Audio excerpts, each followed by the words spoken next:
Ayun guys, pag-usapan natin ang bagong update ni Meta ngayon. So, ikukumpara ko lang si Meta at si YouTube, kasi halos sabay lang sila ng update. Etong si Meta, ang kanyang update ay effective na sa October 6, pero si YouTube ay ang kanyang update ay effective pa next November pa ang kanyang effective kasi nga gagawin pa lang siguro. Itong si YouTube, ang kanyang update guys, kung bakit ko sila nakukumpara, kasi si YouTube ang update niya ay about din sa ads, about sa free rules, mid rules at saka post rules. So doon sa update nila, sinabi nila na mas maganda ang kikitain ng mga YouTubers sa panibago nilang update, which is maganda yon. Mas informative yung binigay nilang update sa mga content creator, sa mga YouTuber. Mas naiintindihan mo, mas matutuwa ka siguro sa kanilang panibagong update. Pero dito sa Meta, hindi natin alam kung ano yung update nila, na wala silang binigay na clarification kung kikita ba tayo ng mas okay sa kanilang panibagong update. Wala silang ganun, basta sinabi lang nila na ang long video mo ay magkakaroon ng free rules, mid rules at post rules. So ano ba ibig sabihin ng free rules guys? Yung free rules ay ads yun bago magsimula ng sa long video yun ha. Ads yun bago magsimula ang iyong video, bago mag-play.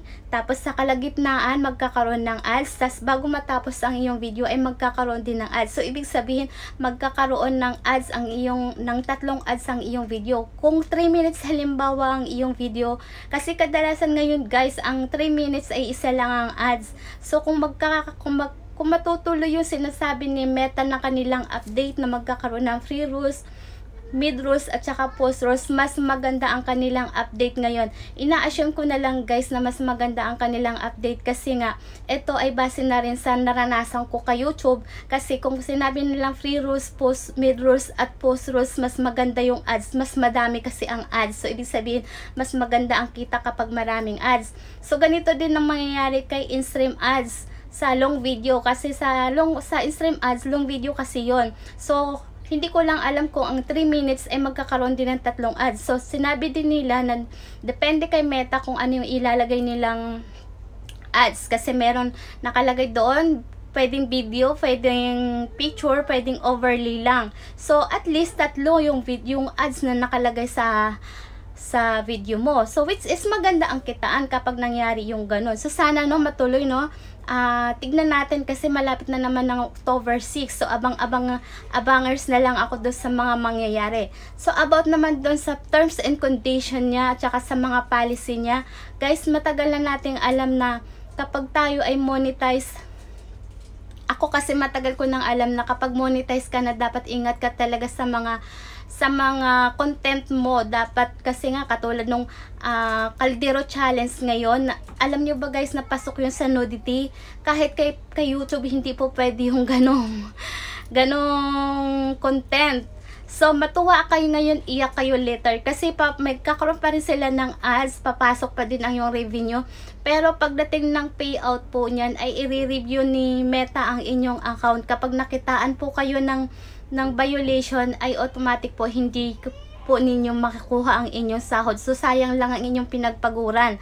So yun yung sinasabi ko, kaya ako nagbibigay ng mga tips na huwag kayong mag-upload ng video na hindi sa inyo, kasi nga guys, magkakaroon kayo ng violation about dun sa payroll na yan, sa mga sasahurin na yan. Imbis na meron na kayong in-expect na sahod, sasalain pa kayo ni Lolo Mitch dyan, dahil titignan nila kung deserving ba kayong bayaran or wala kayong ginagawang unusual activity. So ayun guys, wag na kayong, pag tayo pumasok sa mundo ng pagiging creator at saka sa YouTuber man yan, dapat alam na natin kung ano yung mga bawal at hindi dapat natin gawin. Alam na natin yan, dapat yan guys.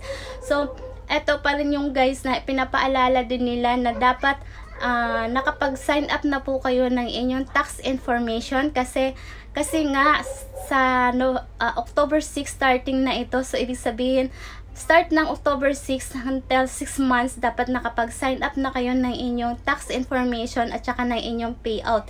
Dahil kapag hindi pa kayo nakapag-sign up guys, mauuwi lang sa wala ang inyong pinagpaguran, hindi nyo yan makukuha ang inyong sahod. So, ayun lamang guys ang aking maisi-share. Pasimulan nyo na mag-sign up ng inyong tax information. Madali lang naman gumawa ng tax information at saka ng payout guys. Mag-sign up na kayo bago mahuli ang lahat para hindi na kayo umiyak sa bandang huli.